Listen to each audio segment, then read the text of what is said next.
मेरे दोस्त की बीवी मुझसे पर्दा करती थी, मगर फिर भी मेरा दोस्त अपने घर मुझे खाने पर ले जाता था। आज के दिन मेरा दोस्त अपनी पत्नी के लिए खूबसूरत से पायल लेकर गया। घर आया तो अपनी पत्नी के पैरों में वही पायल देखकर मैं हैरान रह गया। मुझे कुछ शक हुआ तो मैं अगले ही दिन अपने दोस्त के घर बिना बताए चला गया। जैसे ही अंदर पैर रखा तो मेरी जान निकल गई, क्योंकि वह तो आज फिर आरिफ मेरे सर पर खड़ा या कह रहा था कि मेरे घर चलो, तुम्हारी भाभी ने बिरयानी बनाई है। मैंने साफ साफ इनकार कर दिया, क्योंकि मुझे रोज रोज आरिफ के घर जाना अच्छा नहीं लगता था। उसकी बीवी मुझसे घूंघट करती थी और मैंने महसूस किया था कि मेरी मौजूदगी में वह गैर आराम से महसूस करती है। मगर न जाने क्यों आरिफ की नज़रों से यह सब कुछ क्यों उछल रहा था। वह मुझे हफ्ते में 2-3 दिन अपने घर जरूर लेकर जाता। मैं और आरिफ एक ही ऑफिस में काम करते थे, दोस्ती भी बहुत थी। मेरी शादी हुई तो वह सिर्फ एक बार मेरे घर आया था। इसके बाद से कभी भी उसने मेरे घर में कदम नहीं रखा था। मैंने बोला, नहीं यार, मैं आज तुम्हारे साथ नहीं जा सकता। आरिफ कहने लगा, क्यों, वजह बताओ। जरूर तुम भाभी के लिए जल्दी घर जाना चाहते होगे। मैंने सोचा कि इस तरह यह मेरी जान नहीं छोड़ेगा, इसीलिए मैं कोई और ही बहाना कर लेता हूँ। मैंने ना में सर हिला दिया और कहा, नहीं यार, यह बात नहीं है। दरअसल मेरे घर पर तबीयत खराब है और मुझे अब्बू को डॉक्टर के पास लेकर जाना है। घर तो वैसे भी शायद आज मैं लेट पहुँचूँ। और ना में सर हिला दिया और बोला, यह तुम्हारी मजबूरी सच्ची है और मैं तुम्हें मजबूर नहीं करूँगा और तुम चले जाओ। दरअसल मेरे माँ बाप अलग घर में रहते थे, जबकि मैं और मेरी बीवी ऑफिस की तरफ से मिलने वाले घर में रहा करते थे। खैर, मैं आरिफ से जान छुड़वा कर अपने घर आ गया था, मगर यह देखकर तो हैरान ही रह गया कि मेरी बीवी घर पर मौजूद नहीं थी। ऐसा पहले कभी नहीं हुआ था। मेरी और जीनत की शादी को 2 साल हो चुके थे। इन 2 सालों में मैं जब भी ऑफिस से लौटता तो अपनी बीवी को घर में ही पाया था। उसका यूं घर से गायब होना हैरान करने वाली बात थी। इसीलिए मैं चौकीदार के पास चला गया और बोला, भाई साहब, बेगम साहिबा कहाँ गई है? कुछ बता कर गई है? चौकीदार ने कंधे उचका दिया और बोला, साहब जी, वह रोज के हिसाब से ही घर से निकली है, जल्दी आ जाएगी। मैं तो चौकीदार की बात सुनकर ही दंग रह गया था। ये क्या कह रहा था? रोज के हिसाब से ही घर से निकली थी तो क्या वह रोज घर से बाहर जाया करती थी? तो फिर मुझे इस बात को पता क्यों नहीं था? मैंने पूछा, क्या मतलब है भाई साहब? वो कहने लगा, भाई साहब, हम तो नौकर हैं, हमें क्या पता कि घर के मालिक कहाँ जाते हैं और कहाँ से आते हैं। जब बीबी जी आएंगी तो खुद ही पूछ लीजिएगा।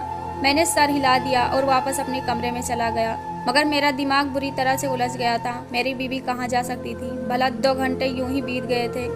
खैर, आरिफ का फोन आ गया। वह कहने लगा, अंकल का चेकअप हो गया क्या? क्या कहते हैं डॉक्टर? मैंने बोला, नहीं यार, आज अब्बू ने जाने से इनकार कर दिया था। वह किसी काम में व्यस्त थे, इसीलिए मैं घर आ गया था। आरिफ की आवाज में परेशानी नजर आ रही थी। वह कहने लगा, अंसार यार, तुम क्या कह रहे हो? तुमने तो मुझसे कहा था कि अंकल का चेकअप करवाना है। तुमने मेरे साथ धोखा क्यों किया? आरिफ की आवाज में दबा दबा सा गुस्सा था। मैं भी बहुत परेशान था, इसीलिए गुस्से से बोला, अब्बू ने जाने से इनकार कर दिया तो क्या मैं जबरदस्ती उन्हें कंधे पर बैठा कर ले जाता? तुम भी यार अजीब बातें करते हो। इतना कहकर मैंने फोन बंद कर दिया था। अभी आधा घंटा ही गुजरा था कि मेरी बीबी कमरे में दाखिल हुई। वह बहुत घबराई हुई लग रही थी। कहने लगी, अंसार सॉरी, मैं घर में नहीं थी। आपको भूख तो नहीं लगी? मैंने नहीं में सर हिला दिया और बहुत गौर से जीनत का चेहरा देखने लगा। वह कुछ शर्मिंदा से दिखाई दे रही थी। मैंने बोला, जीनत तुम कहाँ थी? तो नजर चुरा कर बोली कि मैं पड़ोस में गई थी, बहुत दोस्ती हो गई है मेरी उसके साथ। मैंने सर हिला दिया और उससे ज्यादा सवाल जवाब नहीं किया।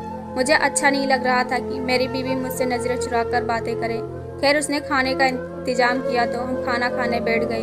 अभी जीनत कहने लगी कि अंसार, आज आप अब्बू को तो डॉक्टर के पास लेकर जाने वाले थे ना, क्या हुआ? फिर मैं जीनत की बात सुनकर सोच में पड़ गया था, क्योंकि मेरा अब्बू को हॉस्पिटल लेकर जाने का कोई इरादा नहीं था और ना ही उनके चेकअप की तारीख थी। यह बात तो मैंने ऑफिस में बैठे बैठे ही गढ़ी थी कि ताकि मुझे आरिफ के साथ उसके घर न जाना पड़े और उसकी बीबी को किसी भी किस्म की परेशानी ना हो। मैंने जीनत की तरफ देखा और बोला, मैंने तुमसे कब कहा था कि मैं आज अब्बू को हॉस्पिटल लेकर जा रहा हूँ? वह चुप सी हो गई थी और फिर उसने कहा कि मैंने आपको ऑफिस में कॉल किया था तो मुझे पता चला था आप तो अब्बू को लेकर हॉस्पिटल गए थे, इसलिए मैं अपने पड़ोसन के पास चली गई। मैंने सर हिला दिया। आज जीनत बहुत अजीब सी लग रही थी। उसकी बात बहुत आजाद थी। यह सब बातों से मैं हैरान हो गया था। रात भर मुझे नींद नहीं आई थी। चौकीदार की बातें परेशान कर रही थी। मेरी बीबी कहाँ जाती थी? फिर मैं इस नतीजे पर पहुंचा कि मेरी बीबी पड़ोसन के घर ही जाती होगी, क्योंकि मैं इस पर शक नहीं कर सकता था, क्योंकि मेरी और जीनत की शादी को महज 2 साल ही हुए थे, मगर हम बचपन से एक दूसरे को जानते थे। जीनत मेरे चाचा की बेटी थी और हम दोनों की मंगनी बचपन में ही हो गई थी। हम दोनों में शुरू से ही बड़ी मोहब्बत और दोस्ती थी। जीनत तो मेरे बगैर सांस भी नहीं लेती थी। शादी के पहले जब बैठने का खतरा होता है तब जीनत ने मेरे साथ वफा निभाई थी। अब तो फिर हमारी शादी हो गई थी, इसीलिए मुझे उस पर पूरा भरोसा था। सुबह जब मैं ऑफिस गया तो आरिफ ने मुझे आड़े हाथों लिया था। वो कह रहा था कि कल तुम मुझसे झूठ बोलकर अपने घर चले गए थे, जबकि मैंने स्पेशल तुम्हारे लिए बिरयानी बनवाई थी। तुम जानते हो क्या, मेरी बीबी ने मुझे कितनी बातें सुनाई कि आपका दोस्त तो आया ही नहीं, आप बिना वजह मुझसे मेहनत करवा रहे थे। मैं बोला यार नहीं आया, मैं भाभी के पर्दे का ख्याल करके नहीं आया था। वह पर्दा करती है, जब मैं आपके घर जाता हूँ मेरी मौजूदगी में उन्हें चेहरा छुपा कर रखना पड़ता है। मुझे उन्हें परेशानी में डालना अच्छा नहीं लगता। और कहने लगा यार मेरी बीबी सिर्फ तुम्हारी मौजूदगी में पर्दा नहीं करती, बल्कि जब मेरा भाई घर आता है तब भी वह पर्दा करती है। तो क्या मैं अपने भाई को घर बुलाना छोड़ दूँ? मैंने नहीं में सर हिलाया और बोला वह तुम्हारा सगा भाई है, मैं नहीं चाहता कि मेरी वजह से तुम्हारी और बीबी की लड़ाई हो। आरिफ मेरी बात सुनकर हंसने लगा था। वह बोला अरे यार मेरी बीबी ऐसी नहीं है, लगता है जीनत भाभी तुम्हें मेहमान बुलाने की इजाज़त नहीं देती, तभी तो तुम इतना डरते हो। जबकि मेरी बीबी मुझसे कहती है आरिफ मेहमानों को खाना खिलाने पर खुदा की रहमत बरसती है। मैं आरिफ की बातें सुनकर एकदम से हक्का बक्का हो गया था और बोला यार तुमसे बातों में कोई नहीं जीत सकता, अगली बार जब तुम मुझे इनवाइट करोगे तो मैं ज़रूर चलूँगा। आरिफ मेरी बात सुनकर खुश हो गया था। मैंने तो सोचा था कि आरिफ की बीबी अब उसे दावत करने से रोक देगी, मगर मैं कहाँ जानता था कि वह 2 दिन बाद फिर से मुझे अपने घर चलने को कहेगा। इस बार आरिफ कहने लगा कि तुम्हारी भाभी ने पुलाव बनाया है, तुम्हें मेरे साथ चलना होगा। मैं तो यह सोच कर ही हैरान होता था कि आरिफ की बीबी को कैसे पता होता है कि मेरा पसंदीदा खाना कौन सा है। खैर आरिफ ने मुझसे रिक्वेस्ट किया तो जाना ही पड़ा था, क्योंकि मैं इस बार मना करके उसका दिल नहीं तोड़ना चाहता था। यह नहीं था कि आरिफ की दोस्ती पूरे ऑफिस में सिर्फ मुझसे ही थी, मेरे अलावा भी उसके 3-4 बहुत अच्छे दोस्त थे, मगर वह उन्हें कभी अपने घर लेकर नहीं गया था। जबकि वह मेरे इनकार करने पर तो मेरे पीछे ही पड़ जाया करता था। मैं आरिफ के साथ उसके घर चला गया। उसकी बीबी बहुत घबराई हुई सी थी। उसने काले रंग का कपड़ा पहना हुआ था और चेहरा भी पूरा ढका हुआ था। मैं भाभी की मौजूदगी में अपनी नज़र नीचे ही रखता था, मगर फिर भी जब वह कोई चीज़ वगैरह रख रही होती तो बर्तनों की आवाज़ें बजने से साफ पता चल रहा होता बर्तन रखने वाले के हाथ कांप रहे हैं। खैर खाना लग गया तो मैं और मेरा दोस्त खाने लग गए थे। तभी मेरा जीनत का ख्याल आया। मैं बोला यार तुम्हारी भाभी परेशान हो रही होगी, मैं उसे फ़ोन करके बता दूं, मुझे वापसी पर थोड़ी देर हो जाएगी। मेरी बात सुनकर आरिफ के मुंह में निवाला अटक गया था। मैंने जल्दी से एक गिलास पानी का उसको दिया, लेकिन फिर भी उसकी सांसें थम नहीं रही थी। और फिर वह बोला अंसार, अगर हर छोटी से छोटी बात तुम भाभी को बताया करोगे तो उनके दिल से तुम्हारा रोग खत्म हो जाएगा। उनको जरा अपना इंतजार करने दो, इंतजार की तड़प से ही मोहब्बत बढ़ती है। मैंने हंस दिया और बोला बस बस अपने लेक्चर अपने पास ही रखो, हम दोनों में बचपन से ही बहुत मोहब्बत है। आरिफ की मुस्कुराहट एक लम्बे के लिए फीकी पड़ गई थी। उसके चेहरे का रंग उतर गया था, जिसे मैं समझ नहीं पाया था। मैंने अपना मोबाइल उठाया और जीनत का नंबर डायल कर दिया। बेल जाने लगी तो मैंने किसी एहसास के चलते फ़ोन कान से हटाए हुए था।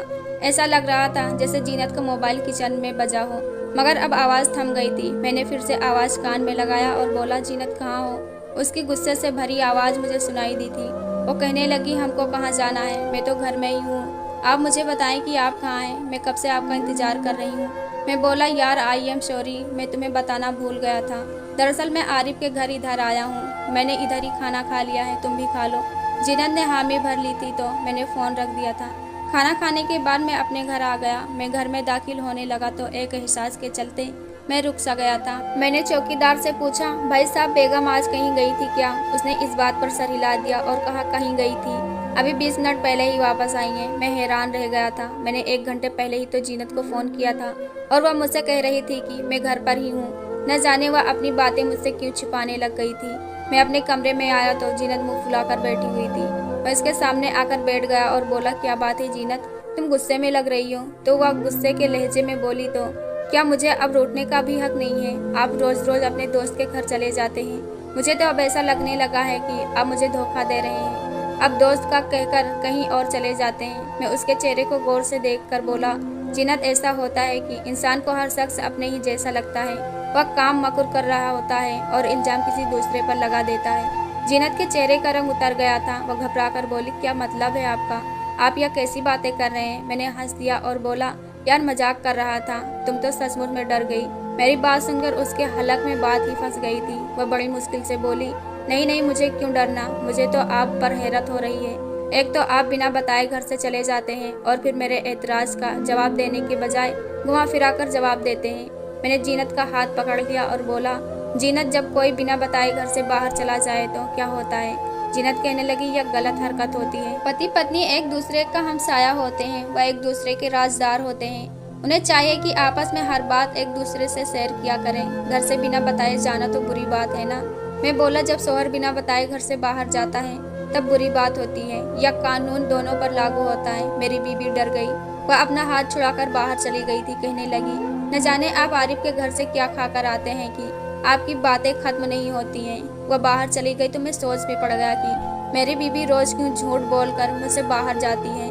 वह सीधे तरीके से मुझे बता सकती है ना। जब आपका फोन आया था तो उस वक्त मैं घर पर नहीं थी, मैं अपने सहेली की तरफ गई हुई थी। या फिर वह जाने से पहले मुझे एक मैसेज तो कर सकती थी ना। फिर वह मेरे सामने ऐसा रंग की बदलती है कि वह घर से बाहर जाती ही नहीं। आज मैं जीनत के साथ घुमा फिराकर बातें इसलिए कर रहा था कि वह शायद मुझे घबराकर सारी बातें बता दे, लेकिन वह तो उल्टा मुझे ही कसूरवार ठहरा कर चली गई थी। इसका मतलब यही था कि जीनत जहाँ जाती है उसके मुतालिक मुझे बताना नहीं चाहती, जबकि यह मेरा हक बनता था। उसकी मुझे जानकारी हो कि मेरी बीबी कहाँ जाती है, कहीं वह किसी मुसीबत में तो नहीं फंस गई। मेरे लिए हर चीज से बढ़कर मेरे बीबी की हिफाजत थी। मैंने सोचा कि मैं खुद ही पता कर लूंगा, इसलिए मैंने चौकीदार से मदद लेने का इरादा किया। मैंने सुबह ऑफिस जाने से पहले चौकीदार को इशारा कर दिया और मैंने पूछा कि भाई साहब, बेगम साहिबा किस वक्त घर से बाहर निकलती हैं? तो वह सोचकर बोला कि जब आपके छुट्टी का वक्त होता है तभी वह घर से बाहर निकलती हैं, और इस वक्त से निकलती हैं कि उस दिन भी घर आप लेट आते हैं, मगर आपके घर आने से पहले बीबी जी घर पहुंच जाती हैं। मैंने चौकीदार का शुक्रिया अदा किया और आकर अपने गाड़ी में बैठ गया। चौकीदार ने जो जानकारी मुझे दी थी, इससे तो यही मालूम होता था कि किसी न किसी तरीके से जीनत को पहले ही मालूम हो जाता है कि मैं आरिफ के घर जा रहा हूँ। अब सोचने की क्या बात थी कि जब मैं अपनी बीबी को इस बात की खबर नहीं देता था, उसे मेरे बारे में कौन खबर करता है, और मुझे किसी न किसी नतीजे पर पहुंचना ही था। मैं इन दिनों बहुत परेशान सा रहने लगा था। आरिफ ने भी मेरी परेशानी भांती थी। वह बोला, क्या बात है अंसार, आजकल तुम कुछ खोए खोए से लगते हो। अब भला मैं उसे क्या बताता कि मेरी बीबी मुझसे बताए बगैर घर से कहीं चली जाती है और मैं उसकी फिक्र में घूमता रहता हूँ। मैंने बात बना दी और बोला, बस अब्बू की वजह से उदास हूँ, उनका ब्लड प्रेशर नॉर्मल नहीं होता।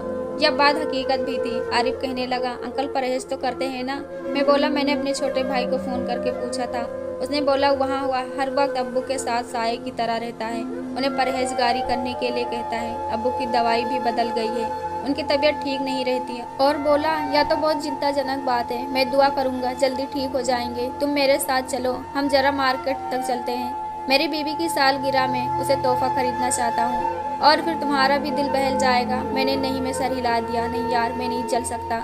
मगर वह आरिफ क्या मेरी बात मान जाता? वह तो जिद करने लगा और मुझे अपनी दोस्ती की कसम देने लगा। मैं गुस्से में हो गया और बोला, ये क्या हर वक्त तुम मुझे बच्चों की तरह जिद करते रहते हो? कभी कभी दूसरों की मजबूरी भी समझ लेनी चाहिए। आरिफ बोला, दुनिया इधर से उधर हो जाए लेकिन मुझे जाना तुम्हारे साथ है, क्योंकि मुझे तोहफा लेने का कोई तजुर्बा नहीं। मैं भारी मन के साथ उसके साथ चल पड़ा था, लेकिन सच बताऊँ तो आज मुझे उस पर बहुत गुस्सा आ रहा था। वह तो जोंक की तरह मुझसे चिपक ही गया था। मैं तो उस दिन को याद कर रहा था जब आरिफ के साथ दोस्ती की थी। वह बहुत ही मतलब परस्त इंसान हुआ करता था। उसे दूसरों की मजबूरी से कोई मतलब नहीं था। वह चाहता था कि उसकी ही सुनी जाए। मैं तो अपने घर हालात की वजह से परेशान था, ऊपर से आरिफ ने भी मेरी नाक में दम कर रखा था। ऑफिस में आरिफ के और भी दोस्त हैं, लेकिन पता नहीं क्यों वह हर जगह मुझे ही साथ लेकर जाता था। आज मैं मार्केट में गया तो वो कहने लगा कि मैं अपनी बीबी के लिए पायल लेना चाहता हूँ, तुम मेरी मदद करो, कैसा डिजाइन लूँ? मैं भी जल्दी घर जाना चाहता था, इसलिए उसकी मदद की। तभी मेरी नज़र एक पायल पर पड़ी। वह पायल इतनी खूबसूरत थी कि उसे देखते ही मैं खुश हो गया था। मैं बोला, ये ले लो, भाभी को बहुत पसंद आएगी। आरिफ ने मेरे पसंद की पायल खरीदी थी और फिर हम घर आ गए थे। आज जीनत घर पर ही थी। वह मुझे देखकर बहुत खुश हुई थी, जबकि मैं आजकल इस कदर परेशान रहने लगा था कि मुस्कुराना ही भूल गया था। जीनत मेरे पास आकर बैठ गई और बातें करने लगी। सुबह थोड़ी देर इधर उधर की बातें करती रही, जबकि मैं हाँ हूँ में जवाब देता रहा। फिर वह बोली, अंसार आपकी दोस्ती आरिफ के साथ कैसे हुई थी? मैं उसके इस सवाल पर चौंक गया था। अब मुझे अंदाजा हुआ था कि जब से मेरी और जीनत की शादी हुई थी, वह हर बात में किसी न किसी तरह से आरिफ को ले जाती थी और उससे मेरे मुतालिक सवाल पूछती रहती थी। न जाने वह आरिफ में इस कदर दिलचस्पी क्यों लेती थी। मैं बोला, आरिफ से मेरी दोस्ती 1.5 साल पहले हुई थी। हमारी शादी के बाद मेरी और उसकी दोस्ती हुई थी। उससे पहले बहुत से लड़के ऑफिस में उसके दोस्त थे। मुझसे दोस्ती करने के बाद उसने हर किसी को पीछे कर दिया था। अब तो हर वक्त वह मुझसे ही बातें करता है। मुझे ही हर जगह साथ लेकर जाता है, घर लेकर जाता है तो मैं मना कर देता हूँ क्योंकि उसकी बीवी मुझसे घूंघट करती है और मुझे रोज रोज उसके घर जाना अच्छा नहीं लगता। मगर यह आरिफ तो मेरी बात समझता ही नहीं, हर बात पर मुझे जिद करता है। अब तो मैं उससे तंग आ गया हूँ। जीनत जल्दी से बोली, किसी के प्यार मोहब्बत से तंग नहीं होना चाहिए। खुशनसीब वह इंसान होता है जिसे सच्चे दोस्त मिलते हैं। मैंने सर हिला दिया था। आज मैंने फुल डिटेल में जीनत को आरिफ के बारे में बताया था। अब जीनत ने मेरा हाथ पकड़ लिया और कहा, अंसार, अगर तुम्हें कभी पता चले कि आरिफ ने तुम्हें धोखा दिया है तो आप क्या करेंगे? जीनत के इस सवाल पर मेरे कान खड़े हो गए थे और मैं बोला, किस तरह का धोखा? बिजनेस के मामले में या निजी जिंदगी में? आपकी निजी जिंदगी में। मेरा मतलब, अगर आपका दोस्त आपके हक पर डाका डाल दे तो आप किसी चीज को दिल से चाहते हो लेकिन आरिफ उस चीज को आपसे छीन ले तो आप क्या करेंगे? मुझे जीनत के इस सवाल ने बहुत ज्यादा बेचैन कर दिया था। जीनत और आरिफ की पसंद बहुत ज्यादा एक दूसरे से मिल रही थी। अब उसका यह सवाल मैं बोला, जीनत, जो चीज मेरी होगी मुझे छोड़कर कभी भी आरिफ के पास नहीं जाएगी, लेकिन फिर भी अगर कभी ऐसा हुआ तो आप आरिफ के साथ क्या करेंगे? आप उसके साथ दोस्ती खत्म कर देंगे या फिर उसको सजा देने की सोचेंगे? मैंने बेचैन होकर बोला कि तुम ये क्या बकवास की बातें लेकर बैठ गई हो? उठो, मेरे लिए चाय बनाकर ले आओ। जीनत हैरान हो गई थी और उठकर किचन चली गई थी और मैं बैठा अपने आप में जलता रहा। अब मैं चाहता था कि हर राज, हर मामला मेरे सामने खुलकर आ जाए, पर मेरे हाथ कोई सबूत नहीं लग रहा था। मैंने सोच लिया था कि अब इस राज को जानने के लिए मैं हर हद से गुजर जाऊंगा। अगर इसके लिए मुझे जीनत पर शक भी करना पड़े तो मैं पीछे नहीं हटूंगा। लेकिन मुझे क्या पता था कि कुदरत मेरे लिए कुछ और ही सोच कर बैठी है। वह मुझे बहुत खुला इशारा देना चाहती है। हुआ कुछ यूँ, अगले दिन मैं ऑफिस से वापस लौटा तो यह देखकर जान निकल गई कि जीनत ने वह पायल पहन रखी थी जो कल आरिफ ने मेरे साथ जाकर खरीदा था। मैं उस पायल को देखकर हैरान रह गया था। अब मुझे इस बात का अंदाजा हो गया था, आरिफ का और जीनत का आपस में कोई ना कोई चक्कर तो जरूर है। मैं बोला, जीनत, तुमने इतनी खूबसूरत पायल कहाँ से ली है? या तो तुम पर बहुत अच्छी लग रही है। मैंने जानबूझकर उसकी तारीफ की थी ताकि जीनत नाराज ना हो जाए और वह मुस्कुराकर बोली, अंसार, जब आप ऑफिस चले जाते हैं तो मैं अक्सर अपने उस दोस्त के घर जाती हूँ। उसी दोस्त ने मुझे याद दी है। मैंने सर हिला दिया, इसीलिए मैंने सारा प्लान सोच लिया था। अगले दिन जब मैं ऑफिस गया तो मैं आरिफ से बोला कि आज मैं तुम्हारे घर डिनर करने जाऊंगा। अपनी बीबी से कहो कि कुछ अच्छा सा बना दे। आरिफ बहुत खुश हो गया था और उसने फौरन थोड़ा दूर जाकर अपने बीबी को फोन कर दिया था। छुट्टी होने से जब 1 घंटा रह गया था तो मैं आरिफ की चोरी से ऑफिस से बाहर निकल आया था और उसके घर की ओर चल पड़ा था। मैंने अचानक ही दरवाजा खोल दिया और घर के अंदर दाखिल हो गया। सामने का मंजर देखकर तो मुझ पर कयामत टूट पड़ी थी, क्योंकि वहाँ तो मेरी बीबी जीनत बैठी हुई थी। जीनत ने मुझे देखा तो थर थर कांपने लगी। मैं गुस्से से आगे बढ़ा और बोला, जीनत, यह सब क्या है? तुमने मेरे साथ इतना बड़ा धोखा किया है। जीनत तो रोने लगी और मेरे कदमों में गिर गई और बोली, अंसार, मेरी बात सुन लो, मैंने आपके साथ कोई धोखा नहीं किया। वह गिड़गिड़ा रही थी और रहम की भीख मांग रही थी। तभी मेरा दोस्त आरिफ भी आ गया और यह मंजर देखकर हैरान हो गया। मैंने आरिफ से कहा कि तुमने मुझे धोखा दिया है, मेरी दोस्ती का यह सिला दिया है तुमने। मैं तो आपको सच्चा और पक्का मित्र मानता रहा, लेकिन आपने तो मेरे पीठ में छुरा घोंपा है। और मैं गुस्से से चुपचाप वहाँ से चला आया था। लेकिन अफसोस की बात यह थी कि ना तो मेरी बीवी ने मुझसे माफी मांगी और ना ही मेरे दोस्त ने। मैं तो ऐसा जला हुआ था कि जिस पर कोई दवा काम नहीं कर रही थी। मेरे समझ में नहीं आ रहा था कि किस पर विश्वास करूं, किस पर ना करूं। और मैंने 1 हफ्ते बाद अपनी बीवी को तलाकनामा भिजवा दिया और उसे तलाक दे दिया। और फिर मैं अपने छोटे भाई और अब्बू के पास चला आया। मेरी बीवी कहाँ है, क्या कर रही है, मुझे कुछ नहीं पता। मैं उसे माफ भी कर देता शायद, लेकिन उसकी आंखों में शर्म नाम की कोई चीज ही नहीं थी और ना ही उसने मुझसे माफी मांगी थी और ना ही आरिफ ने माफी मांगी थी। हर उस बनावटी रिश्ते से विश्वास उठ चुका था। किसी पर भी विश्वास करने को दिल नहीं करता था। अब मैं खुद ही 2 रोटी बना लेता हूँ और अपने भाई, अपने अब्बू के साथ खुशी खुशी रहता हूँ। जो विश्वासघात मेरी बीवी और मेरे दोस्त ने मेरे साथ किया था वह शायद माफ करने के लायक भी नहीं था। दोस्तों, यह कहानी कैसी लगी कमेंट बॉक्स में जरूर बताएं। वीडियो को लाइक करो, चैनल को सब्सक्राइब करो। मैं ऐसी कहानी आपके लिए लाते रहेंगे। धन्यवाद।